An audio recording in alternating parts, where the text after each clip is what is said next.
अनिल जी सदा सुखी रहे, मस्त रहे, स्वस्थ रहे, बलिष्ठ बने, जीवन में बहुत आगे बढ़े, समाज का कार्य करते रहे, जीवन में कोई अभाव न रहे, सदा कल्याण। आओ जी, क्या नाम अपना? सदा सुखी रहो, मस्त रहो, स्वस्थ रहो, बलिष्ठ रहो, जीवन के सारे सुख पाओ, परमात्मा आपका कल्याण करे। जय जयकार, यश कीर्ति वैभव सब बना रहे। जय शिक्षक है स्वामीनारायण गुरुकुल में। बहुत अच्छा, जय हो, कल्याण हो, सदा सुखी रहे, जय हो, कल्याण हो। आओ जी,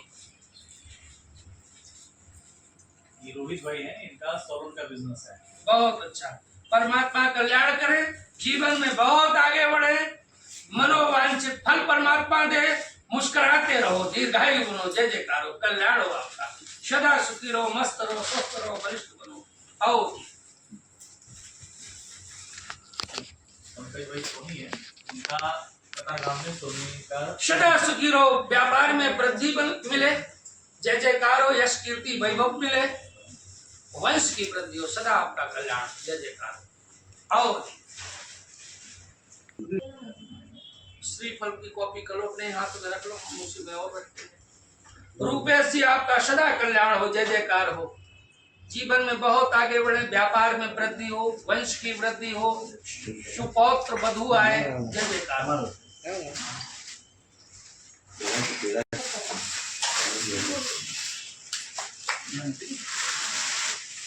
सनातन विषय विचारा तुम्ही गुरुजी, सनातन के विषय पे कुछ बोलिए। सनातन आज के टाइम पे विकलांग हो गया है, क्योंकि उसमें हमारी आपकी सबकी कमी रही, क्योंकि हम ईसाइयों की पद्धति को फॉलो करने लगे, मुस्लिमों की मजारों पे जाने लगे, और पूरे विश्व से सनातन विकलांग हो गया। उसमें हमारी आपकी कमियां हैं, संतों की कमियां हैं, ब्राह्मणों की कमियां हैं, और हम आप जिस भिन्न भिन्न समाज से आते हैं, किसी वर्ण विशेष से आते हैं, सबकी कमियां हैं, क्योंकि हमने सरकारी स्कूलों को छोड़ के कॉन्वेंट स्कूल में अपने बच्चों को पढ़ाया, और उन्होंने कैथलिक और जाने कौन कौन सी उनके ग्रुप हैं उसकी शिक्षा दी, और हमारे बच्चे यूं यूं करने लगे, प्रणाम करना भूल गए, सुबह ब्रह्म मुहूर्त में उठना भूल गए, संध्या वंदन भूल गए, तिलक चंदन लगाने में शर्म आती है। तो सनातन क्या होगा जब सदस्य ही परिवार के मुखिया को खाएंगे, अपने माता पिता को वृद्धाश्रम भेजेंगे, तो क्या हो सकता है? समय बहुत विचित्र है, लेकिन इसीलिए जब बहुत ही जीर्ण अवस्था आ जाती है, धराशायी अवस्था आ जाती है, तो भगवान विष्णु धरा पे जन्म लेते हैं, क्योंकि आताताइयों का, दैत्यों का अंत करने के लिए। भगवान कल्कि का जन्म हो चुका है, बहुत ही शीघ्र 7 साल के अंदर भगवान कल्कि की कृपा से सनातन का फिर पूरे विश्व में वर्चस्व होगा, और केवल सनातन ही रहेगा। गुरुदेव की जय हो, गुरुदेव की जय हो, भगवान की जय। भगवान कल्कि माधव के नाम से उनका जप होगा, त्रिसंध्या जो करेगा, जो मांस मछली मीट अंडा दारू से दूर रहेगा, जो समस्त स्त्रियों में जगदम्बा के दर्शन करेगा, वो जीवंत रह पाएगा, उसके वंश की वृद्धि होगी। बाकी चाहे ब्राह्मण हो, चाहे संत हो, चाहे किसी वर्ण विशेष का हो, चाहे महंत हो, सबका सफाया होगा। ऐसा भविष्य मालिका, भविष्य महापुराण परमहंस स्वामी अच्युतानंद दास जी ने 600 वर्ष पहले लिखा है। आज का नहीं, उसमें लिखा है भारत का अंतिम शासक नरेंद्र नामक व्यक्ति होगा। नरेंद्र जी की एज क्या होगी? 600 साल पहले वो धर्म ग्रंथ लिखा गया। तो हमारे ब्रह्म ऋषियों के पास जो ज्ञान था, उसका काट नहीं किसी के पास।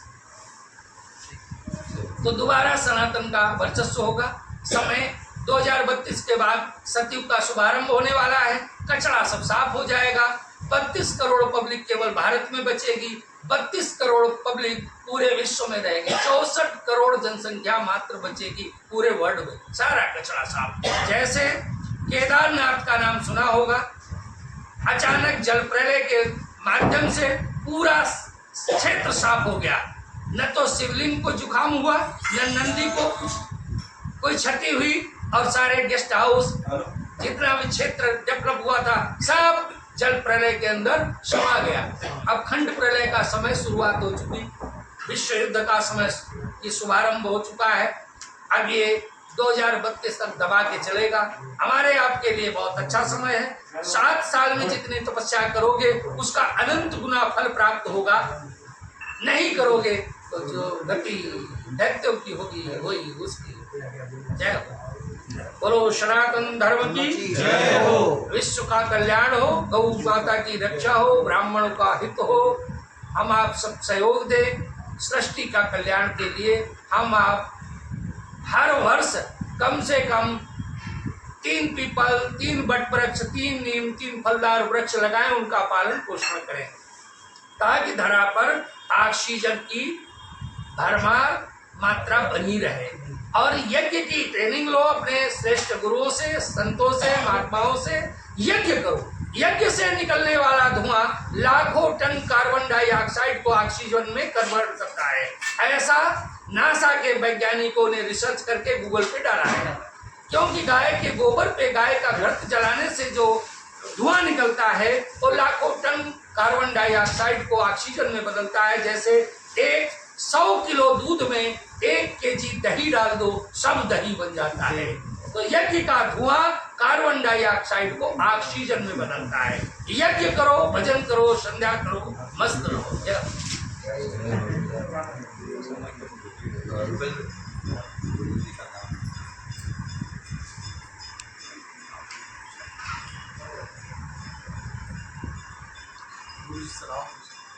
हाँ।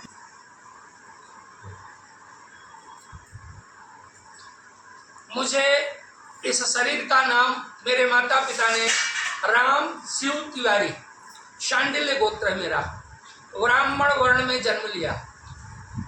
मेरे पूज्य पाद गुरुदेव परमहंस स्वामी निखिलेश्वरानंद है, जिन्हें डॉक्टर नारायण दत्त श्रीवाली के नाम से जानती है पब्लिक, पूरा विश्व। समस्त विद्याओं का खजाना है उनके पास। 98 में उन्होंने 97 में बोला कि मैं शरीर का त्याग करूंगा, 98 में शरीर का त्याग किया। वही भगवान कल्कि के रूप में जन्म ले चुके हैं। वही दैत्यों का संहार करेंगे और पुनः सनातन की स्थापना करेंगे। जय श्री माधव, जय श्री माधव, जय श्री माधव। जिसके पोते पौत्र शुभ लाभ, जिसके बच्चे एक कार्तिकीय है उसकी पूजा हो रही, गणेश जी की। देखो कोई भी मंत्र जाप करो या कुछ भी करो, पहले गणेश जी को नमन करो। क्यों नमन कर रहा है गणेश जी को? अगर अगले की मुंडी नहीं कटती तो कोई गणेश को प्रणाम करता है? पहले मुंडी कटवानी पड़ती है तब पूजा होती है। भाई प्रथम पूजनीय गणेश है ना, बोलो सही बात। मुंडी नहीं कटती तो प्रथम पूजनीय होता है। तो पहले कुटाई पिटाई ठुकाई होती तब पूजा होती। अगर पत्थर के टुकड़े को मूर्तिकार उठा के लाए, छेनी हथौड़ा न चलाए तो क्या तो जगदम्बा बनेगी, दुर्गा बनेगी, काली बनेगी, शिवलिंग बनेगा? तो पहले छिलाई कटाई कुटाई सब होती है तब पूजा होती है, तब वो भगवान बनता है। तो भगवान बनने के लिए भाई पहले साधक बनना पड़ेगा। तो साधक बनने में दिक्कत है, इसलिए गुरुजी ऐसे ही काम चला दो। ऐसे तो चलता नहीं है, ऐसे चलता नहीं है। और जिसे एक बार मजा आ गया फिर वो कागज के टुकड़े के पीछे नहीं भागता है। जिसे एक बार ये नशा चढ़ गया, बॉडी से निकल गया, बॉडी में घुस गया, तो हिमालय ये शक्तियों का भंडार है। हिमालय, अगर आपको मोबाइल चार्ज करना है तो आपको बिजली के उपकरण तक ले जाना है, इसे टच करना पड़ेगा। तो हिमालय, समस्त 88,000 ऋषियों ने हिमालय में तप किया। हिमालय में ऐसी अलौकिक शक्तियां हैं, ऐसी जड़ी बूटियां हैं जो आपको भोजन करने की जरूरत ही नहीं। पत्ते खा लो, जल पी लो, पेट टनाटन, ताकत टनाटन। लेकिन वहां जाने के लिए, वहां भेजने के लिए सामर्थ्यवान गुरु चाहिए। तो स्वप्न ऐसे अगर आए गुरुदेव तो सब कुछ है, मतलब हाँ बिल्कुल बोलो। ये आज ही स्वप्न आया, क्या है? जैसे आप हिमालय बोला तो मुझे याद है कि आज ही स्वप्न आया। सुबह मैं हिमालय में ही खड़ा हूँ, मुझे दिख रहा है कि सामने दिव्य हिमालय दिख रहा है मुझे, और मैं वहाँ खड़ा हूँ। तो आज ही सुबह अब मेरे से मिलते हो न, तो आपने दीक्षा ली, मैं क्यों कहूँ मेरे शिष्य बन जाओ? आपका पिता मेरा गुरु भाई था, मैं क्यों बोलूं? आपके अंदर भूख हो, आप दीक्षा लो, उसके बाद आप साधना करो, तो आप शक्तियों से बात करने का आनंद ले पाओगे। सबकी इच्छा होती मैं आप अपने इष्ट से बात करें, अपने गुरु से बात करें, अपने प्रश्नों के जवाब पाएं, उसके लिए तो तपना पड़ेगा। उसके लिए योग्य गुरु को चुनो, दीक्षा लो, उसके बाद साधना करो, तो आपके प्रश्नों के जवाब आपको मिलेंगे। अब आपको कुआं तो नहीं जाएगा आपके पास, पानी पीना है तो कुएं के पास जाना पड़ेगा। कुआं समझते हो, जल का भंडार होता है। तो आपके पिताजी बहुत दिव्य थे, तब उन्हें मेरे गुरुदेव ने दीक्षा दी। मेरे गुरुदेव हर किसी को दीक्षा नहीं देते थे, और अपने शिष्यों को मार्केट से पकड़ देते, ओए चल, स्तंभन हो जाता था यार, कौन व्यक्ति कहाँ है कैसे है, फिर उसे कई जन्म दिखा देते थे, फिर दीक्षा देते थे। तो मैं तो ऐसे नहीं पकड़ता हूँ, क्योंकि मेरे से ज्यादा ताकतवर लोग हैं, वो भिड़ जाएंगे मेरे से। मेरे गुरुजी पूरी हाइट भी बम बम थी, बलिष्ठ थे। हमारे बम बूढ़े हो गए तो हमें उतनी ताकत नहीं है। वो कान पे जमा भी देते थे, पकड़ भी लेते थे, परिचय भी दे देते, तू मेरा शिष्य, तो दिखा भी देते थे। तो ऐसा अभी तक हमने 2 के साथ किया, ज्यादा नहीं किया। 2 के साथ कर चुका हूँ।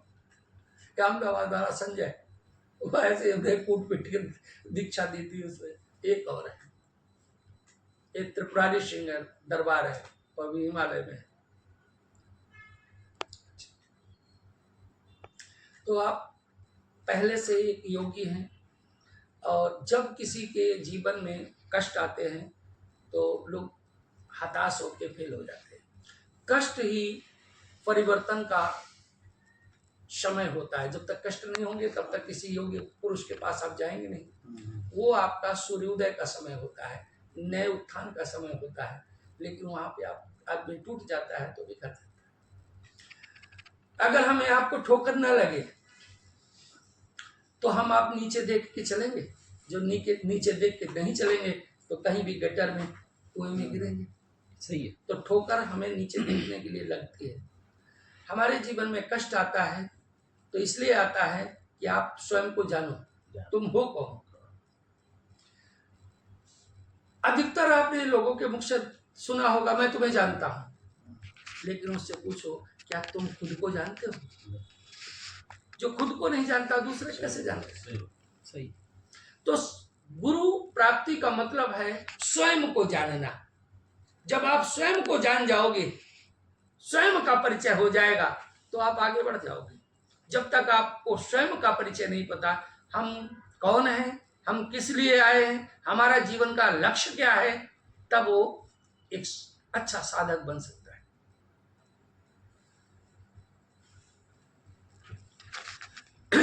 मैं कहता हूं कि मेरा शिष्य 3 साल का टाइम मुझे दे दे। कितना? 3 साल। हमारे साथ में नहीं रहे अपने घर में, मेरे पास राशन नहीं जो उसे खिलाएंगे। मेरे प्राणों से जुड़े 3 साल तक कंटिन्यूटी बनी रहे। 3 साल में मैं उसे कुछ विशेष साधनाओं के प्रयोग कराऊंगा, क्योंकि 12 साल का संन्यास होता है। अब ये महाविद्या को सिद्ध करने के लिए जरूरी नहीं 12 साल में एक संन्यास में एक महाविद्या सिद्ध हो जाए, पूरा जीवन लग जाता है एक सिद्धि को प्राप्त करने में। छोटी मोटी भूत प्रेत की सिद्धि तो 24 घंटे में मिल जाती है, लेकिन बड़ी महाविद्या की सिद्धि प्राप्त करने के लिए एक संन्यास, 2 संन्यास, कई बार पूरा जीवन लग जाता है। मैं अपने शिष्यों को 3 साल में कुछ छोटे छोटे प्रयोग करा के उसे इतना करंट उसमें आ जाएगा कि समाज के कष्टों को दूर कर सके, और स्वयं को कष्ट दूर कर, स्वयं के कष्ट दूर करेगा तो समाज के कष्ट दूर करेगा। 3 ही साल में, क्योंकि अब रेडीमेड का जमाना आ गया। मैं पका पकाया माल उसके मुख में रखूं, वो चबाए और सटक जाए, इतना तो कर ही सकता है। सही। तो 3 साल का समय दे, तो उसे हम छोटे छोटे प्रयोग कराएंगे, गुरु साधना कराएंगे, महाकाली साधना के छोटे सूक्ष्म प्रयोग टाइप के कराएंगे, तो उसे अनुभूति होगी, उसे उसके प्रश्नों के जवाब मिलेंगे तंद्रावस्था में 3 से 5 के बीच में, तो वो साधक बनने की रास्ता पे चल पड़ेगा, उसे मजा आने लगेगा। उसके लिए 3 साल देना है, और लोगों को 3 घंटे नहीं देना है। आप पहले व्यक्ति हो जो इतनी देर से बैठे हुए, तो यहाँ तो चाटन हो जाता, सब भग जाते हैं, आप विशेष हो, इसीलिए मैंने कहा भक्त भगवान की जय। ऐसे नहीं बोला, इतनी देर से मुझे झेल रहे हो, आप विशेष हो। हमको पता नहीं है। तो 3 साल जो मुझे झेल ले, ऐसा नहीं कि दीक्षा लेके गायब हो गया, फिर उससे कुछ नहीं मिलता। आपके पास जमीन है, उससे जुताई नहीं करोगे, उसका करकट भंगार नहीं निकालोगे, उसमें बीज नहीं डालोगे, बीज डालने के बाद पानी नहीं लगाओगे, खाद पानी कुछ नहीं डालोगे, फसल होगी क्या? नहीं। तो 3 साल तक किसान खेत की देख रेख करता है, तो 3 साल तक वो मेरे से टच में रहे, फिर बड़े बड़े काम वो खुद करेगा, हम बैठेंगे तो हमें आनंद आएगा कि मेरा एक साधक तैयार हो गया। ये मेरी भूख है साधक तैयार करने की। साधक बनने की भूख जिसे हो वो मेरे से जुड़े। रूपेश जी से मिलना, हम जब आते हैं तो इन्हें पता होता है, और आपके कार्य में तो ज्यादा जरूरत है, तो खजाना तो सारा कुछ आपके पास ही है। भाई कुबेर के वंशज हो आप, रावण का सगा सौतेला भाई कुबेर था। माल कौन किसके पास है? लक्ष्मी का अकाउंटेंट कौन है? कुबेर। अकाउंट कंपनी में काम करते हो, पूरे महीना काम करो, अगर अकाउंटेंट रूठ जाए तो चेक में मिस्टेक कर देगा, अकाउंट में पैसा पहुंचेगा नहीं, तो कुबेर को तो मक्खन लगाना पड़ेगा। अकाउंटेंट कौन है? कुबेर। और आप कुबेर के वंशज हो, बोलो। देखो कुछ बनना है और तैयार हो जाओ, कुटाई पिटाई टुकाई खाने के लिए। बिल्कुल। क्योंकि बिना कुछ खोए कुछ मिलता नहीं। सही। आप 3 साल का समय दें, और मैं वचन देता हूं कि जो मेरे संपर्क में कुछ क्षणिक समय में, अब टोटल अभी तक मेरे से कितनी बार मिलने आए होंगे? 1 2 3 5-6 बार, 4 5 6 5 6 छठी बार है। नहीं मिले हैं, ज्यादा से ज्यादा 1.5-2 घंटे का टाइम दिया होगा, गलत तो नहीं कहा? आज ही होते नहीं, मैं अपने गुरु को साक्षी मानते हुए और ये खुद समझते हैं, एक ऐसा इनके ऊपर मारण प्रयोग है था, इनकी पत्नी के ऊपर कोई बीमारी नहीं थी, किडनी का इस अवस्था में किडनी खराब होगी कभी खराब, वो मारण प्रयोग था। उसके बाद उसका अरेंजमेंट कर लिया। इन्हें कोई हमने भस्म दी थी, उस भस्म जिंदों का बैंड बजाने के लिए, जिंद और जिन्नियों का बैंड बजाने के लिए भस्म तैयार करवाई गुरुदेव ने। वो एक विशेष हमने अघोरी से मंगाई थी, इन्हें दी। हमने कहा इसमें लाभ ना मिले तो उसके खाते में 11,000 रुपए नहीं देना, यही बोला था ना। लाभ मिले तो उसके अकाउंट में, अघोरी के अकाउंट में बारकोड दे दूंगा, उसमें 11,000 डाल देना, यही बोला था ना। काम नहीं तो दाम नहीं, काम नहीं तो दाम नहीं।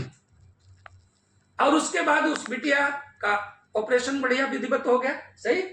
तत्काल ये अर्धांगिनी जीवन संगिनी जो होती, आधा अंग होती पुरुष की, वही सेम परेशानी इनको ट्रांसफर हो गई। पूछो, सेम वही बीमारी, ये हष्ट पुष्ट बलिष्ठ।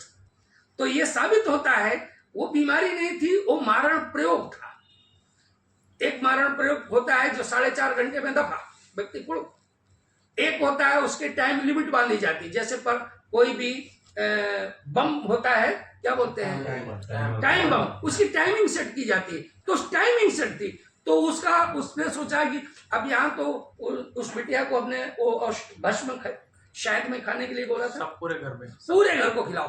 अब अचानक वो सेम परेशानी रूपेश जी को आ गई, तो उस बिटिया ने बोला वो भस्म खा लो ना, यही आपने बताया था। जैसे ही वो भस्म इनके मुख में गई, रूपेश जी टनाटन, तो कुछ तो करंट था हमारे गुरु की बनवाई हुई भस्म में, बोलो। 16 मई को ऑपरेशन हुआ और 16 जून को मेरी एनिवर्सरी रहती है, तो हम 16 जून को गए थे अस्पताल चेकअप कराने के लिए और 16 मई को ऑपरेशन किया, वो अच्छी हो गई, मतलब उनका ट्रांसप्लांट हो गया सक्सेस। और परफेक्ट 1 महीने के बाद 16 जून को मेरी एनिवर्सरी के दिन मुझे ये हावी हुआ मेरे ऊपर, 10 मिनट में हावी हुआ। घर में आया, मुझे फील हो गया कि कुछ तो गड़बड़ है मेरे अंदर। मैं चढ़ नहीं पा रहा था सीढ़ी से। मेरे बेटे को मैंने बोला मुझे उठा के ले चल मंदिर में बिठा, मुझे कुछ तो हो रहा है, मुझे भारी लग रहा था, यहाँ कोई बैठा है ऐसे। और तुरंत मुझे मंदिर में मेरा लड़का लेके गया, तो वहाँ इतनी खतरनाक मुझे अंगड़ाई आने लगी थी और चिल्लाने लगा था अपने आप से, और मैं सबको बोल रहा था मेरे से दूर रहो, सब दूर रहो। तब वो उठ के आई थी और उन्होंने भस्म निकाला और तुरंत मुझे दिया। भस्म खाते ही 2 मिनट में मैं रिलैक्स हो गया ऐसे। मैं देख रहा था क्या हुआ। और ये जो भी हमारे कहाँ गए वकील साहब गए क्या, तो वकील साहब इन्होंने ये जो मंत्र जप का संकल्प लिया है, हमने रुपेशी को दे दिया था एक साल, हाँ तभी दिया था 7-8 मतलब 1 साल के आसपास होना मैं चाहिए। लगा था। तो हमने कहा जब धन आए तब कराना भाई, बिना धन के जब तो कर सकते हो। उन्होंने जब किया, अखंड दीपक जलाया, तो वो ताकत मिली किसकी, पितरों की।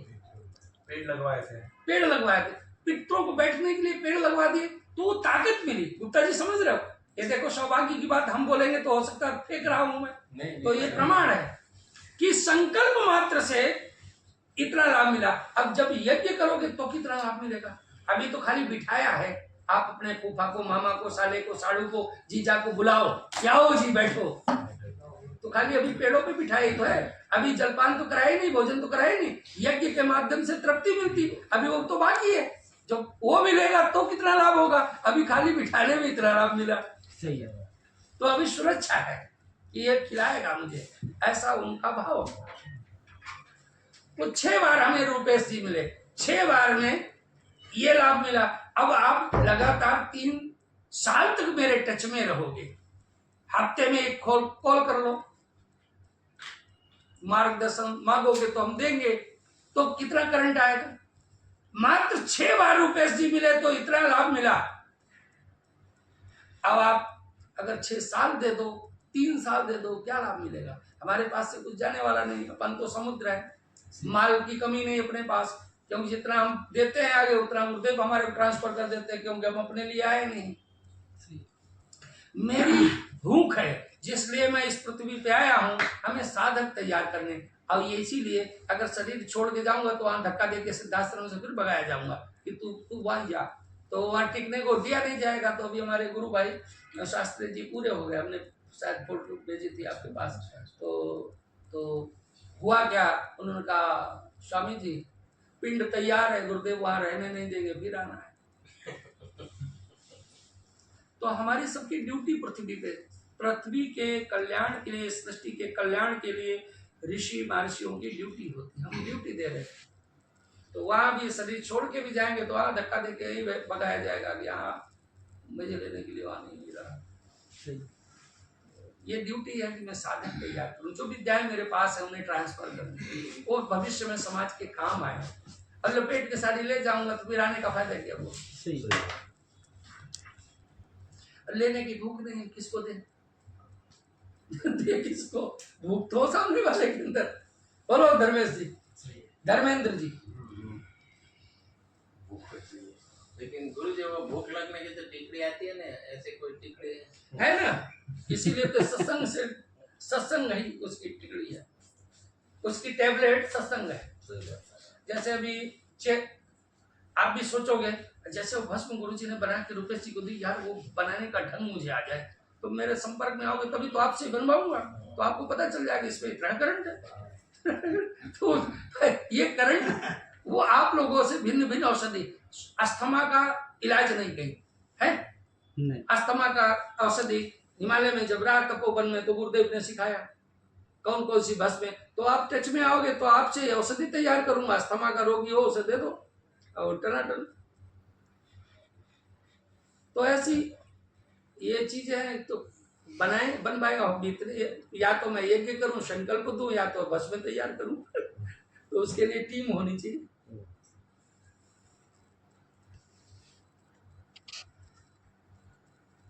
बताइए कब करना है। कब? तो मैं बताऊंगा। आज तो 10 भजन अपने कल्याण के लिए कर रहे हैं, उसका 10% आपको जाता है। इसी प्रकार अरबों खरबों पितरियां 3 नीम पे आपने तमोगुणी रजोगुणी सतोगुणी पितरियों को नीम के पौधे पे बिठाया है, वो भजन अपने कल्याण के लिए कर रही हैं, लेकिन उनका 10% भजन आपको मिल रहा है।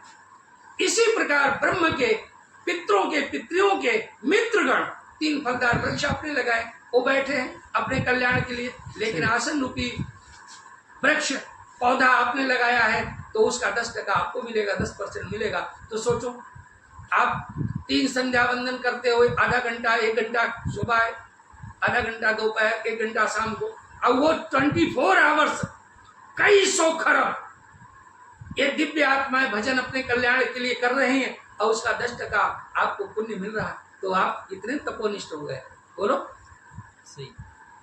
फिर उन वृक्षों पे फल लगेंगे। आप 1 लाख 2 लाख 10 लाख रुपए खर्च करके भंडारा करोगे, 1 बार 2 बार 4 बार करोगे, साल में 1 बार करोगे, वो अखंड भंडारा चल रहा है, जब तक सृष्टि रहेगी तब तक उन वृक्षों में फल लगेंगे, पक्षी खाएंगे। सही।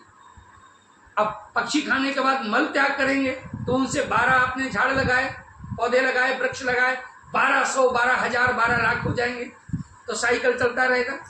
साइकिल उसके बाद में नीम और पीपल 24 घंटे ऑक्सीजन छोड़ते हैं, ऑक्सीजन की भरमार होगी तो आपके घर में कोई दीर्घायु से कम नहीं रहेगा, अल्पायु कोई नहीं रहेगा, सब दीर्घायु होंगे।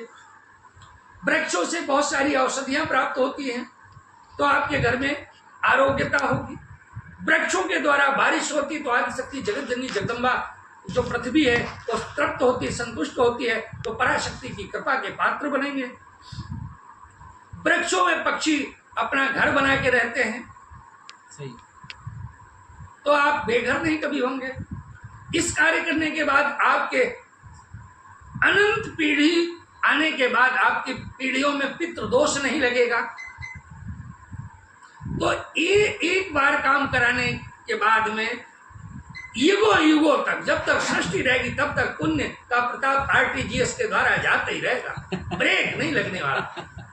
फिर जब आपके पास तपोबल होगा तो आप चुनोगे कि मैं टाटा के यहाँ पैदा हूँ, डालमिया के घर पैदा हूँ या अडानी के घर पैदा हूँ, किसके घर मुझे पैदा होना, किसको माता पिता के रूप में वर्ण करना।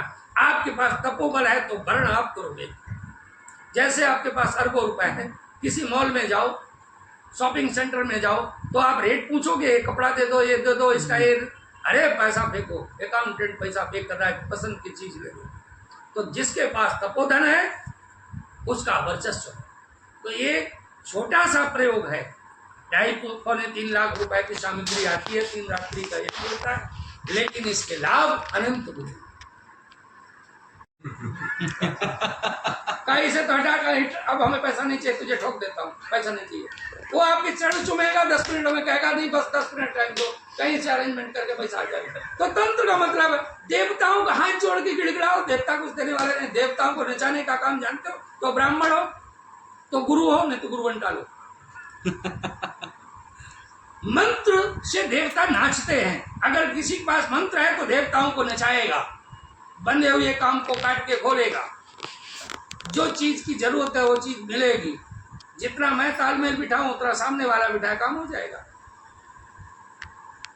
4 रुपए से। लेकिन अब हम 100% दे रहे हैं, आप 5% भी नहीं दे रहे हो तो काम नहीं होगा। सही। तंत्र का मतलब तुरंत आज किया तो आज ही रिजल्ट। नारायण तो बोट की पिला दें, सही। भूख हो तो सिखाएं, भूख ही नहीं। अब कुछ तो हमारे देखो शिष्य जो मेरे बहुत प्राणों से प्रिय हैं वो हमारे से मिलने आ जाते हैं, नहीं तो कहते गुरु जी के पास जाओगे तो कहेंगे यार गुरु साधना की, क्या बोलेंगे, हम तो संध्या वंदन नहीं करते, साधना की बात तो बहुत दूर है। एक दो यहाँ भी बैठे हो समझदार है, समझ रहे हैं। नारायण नारायण के पास 16 कला, जो भगवान विष्णु का विशाल शक्तियों के साथ जो जन्म हुआ है वो साधारण नहीं, महाविष्णु है। 64 कलाओं से युक्त है। इसलिए ये वर्णन बड़े बड़े ऋषियों ने पहले से कर रखा। भविष्य मालिका में इसका वर्णन है। 64 कला से युक्त भगवान विष्णु माधव के नाम से कल्की भगवान के नाम से अवतरित होंगे।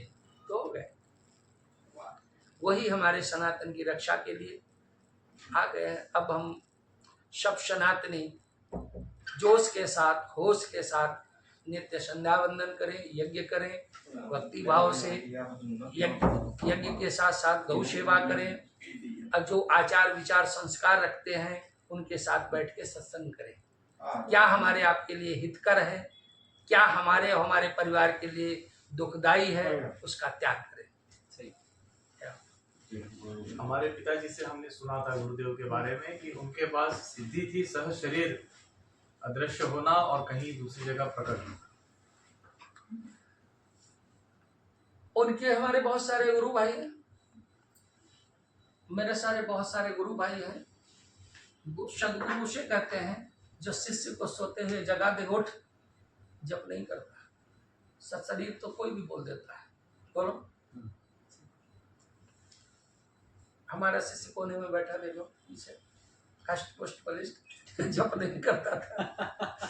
तो इनकी पत्नी मेरी बेटी है, तो उसने बताया गुरुजी आते हैं डांटते हैं कि जप नहीं करता मेरा बेटा, बेटा तो समझाना है। तो ये सदगुरु के पास विद्याएं होती हैं। क्योंकि अगर आप निर्धन पिता के पुत्र हैं तो आपको गुजारा करना पड़ेगा, अगर धनिक पिता के पुत्र हैं तो धन की कोई दिक्कत नहीं। तो कितना भी कैसा भी शिष्य हो, अगर उसका सामर्थ्यवान गुरु है तो कुछ तो विद्याएं उसके पास आई जाएंगी।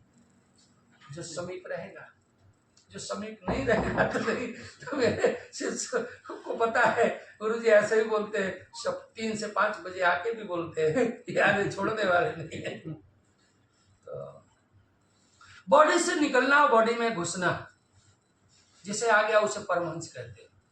वो मृत्यु से परे हो जाता है, उसी को सदगुरु कहते हैं। नहीं तो बाकी सब गुरु घंटाल है। सदगुरु का मतलब है कि उसे किसी भी चीज का लालच न रहे शिष्य से, न सेवा कराने का लालच हो, न भाई वस्त्र लाओ, न दशांश दो। जो लालची गुरु है उसका तत्काल त्याग कर देना चाहिए। उसका अपमान करो, कुटाई पिटाई ठुकाई करो, कोई दोष नहीं लगेगा। ऐसा मेरे गुरु महाराज ने बोला। और आलसी शिष्य है तो उसे त्याग कर दो, दूसरे शिष्य तैयार करो, उन्हें गढ़ो। भाई मूर्ति बनाते टाइम पे मूर्तिकार अगर पत्थर टूट गया तो उसे फेंक दिया जाता, वो पत्थर बन गया। जो तिल तिल काटने से टूटा नहीं वो भगवान बन गया। तो शिष्य के ऊपर गुरु प्रहार करता है, मक्खन नहीं लगाता है। मक्खन लगाने वाला गुरु सदगुरु नहीं कहलाता। वो तो जेब काटने वाला है, वो मक्खन लगाएगा क्यों देने से? बोलो सही है। मक्खन क्यों लगाएगा? जेब काटने से उससे सुविधा मिल रही है, सुविधा छिन जाएगी, इसलिए मक्खन लगाएगा। और जो सदगुरु होगा वो प्रहार करेगा। भाई ये साधना तुम्हारी ठीक नहीं है, तुम भजन में नहीं, संध्या नहीं करते हो, भजन नहीं करते हो, ऐसे नहीं चलेगा। प्रहार करेगा, मक्खन नहीं लगाएगा। क्या फर्क पड़ता है? डटे या हटे।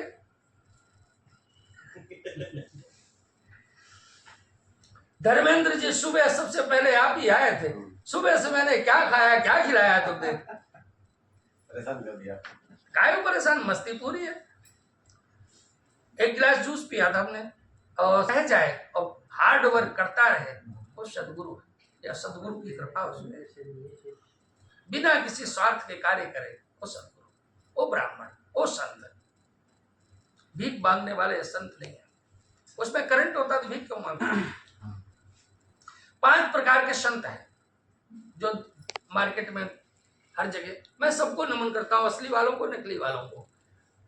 मेरी दृष्टि में किसी की पत्नी मर जाती है, 40-50 साल की एज हो जाती है, तो कहता बाबा बन जाओ, 2 रुपए का चंदन, 100 रुपए मीटर कपड़ा, बन गया बाबा। बाबा नाम बवाल का। या किसी के भाइयों ने परिवार में शादी होने नहीं दी तो बनता है बाबा, बाबा की परिभाषा। या तो उसने क्राइम किया, उसकी लठ बजता है, पीठ लाल हो जाती तो बनता बाबा। या टॉप लेवल का आलसी होता है, जिस निकम्मा, जिसे बस का कोई काम नहीं है, काम ही नहीं कर सकता, तो बनता बाबा।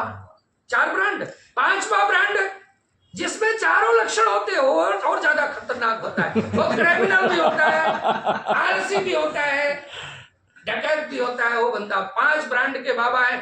1 लाख संतों में एक संत मिलेगा, ऐसा भविष्य मालिका में परमहंस स्वामी अच्युतानंद दास ने लिखा है। ये सब भेड़िए हैं, इनमें करंट होता तो भी क्यों मांगते? बोलो, सही बात।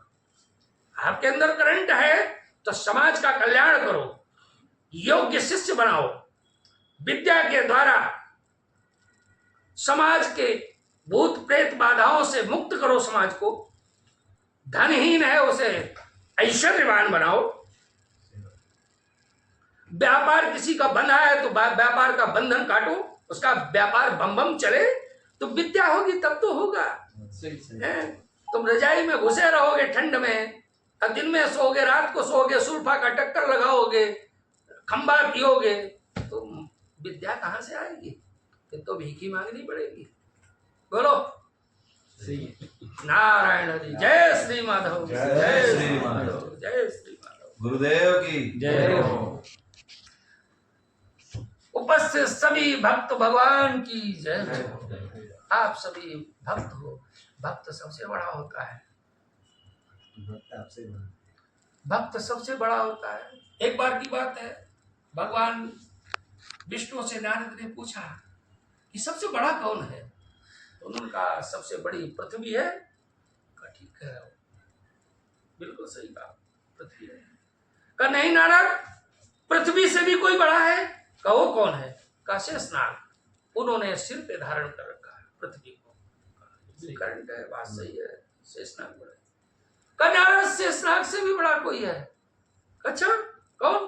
कहा भूत भावन भगवान शंकर, उन्होंने गले में डाल रखे होंगे। हाँ, उनको भी प्रणाम, वो बड़े हैं। कहा शंकर जी से भी बड़ा कोई है? तो कहा वो कौन है? कहा रावण, उठा के लाया था भगवान भक्ति के प्रताप से। इसको शंकर जी को। तो कहा रावण बड़ा है। कहा नारद, रावण से भी बड़ा कोई है? कहा वो कौन है? बोलो कुणाल जी। बाली। कहा रावण को 6 महीने काख में दबा के रखा था बाली। तो कहा बहुत खुश, मैं बड़ा खुश हुआ। नारद बोले कहा क्यों? कहा अपना चेला है। बाली अपना चेला है महाराज, बस बहुत आनंद है, बस यही तक। कहीं नहीं, बाली से भी बड़ा कोई है। कहा वो कौन है? कहा राम। कहा प्रभु मैं तो वैसे सुबह शाम आपका गुणगान करता हूँ, नारायण नारायण नारायण, आप ऐसे ही बोल दो हम ही बड़े। कहा नहीं, हम नहीं बड़े, सबसे बड़ा, हमारे से भी बड़ा अगर कोई है वो भक्त है। वो 4 अंगुल के हृदय में ब्रह्मांड की सभी देवी देवताओं को कैद कर लेता है, सबसे बड़ा भक्त है। बोलो भक्त भगवान की जय हो। आप सब भक्त हो, आपकी जय हो। बोलो आज के आनंद की जय हो।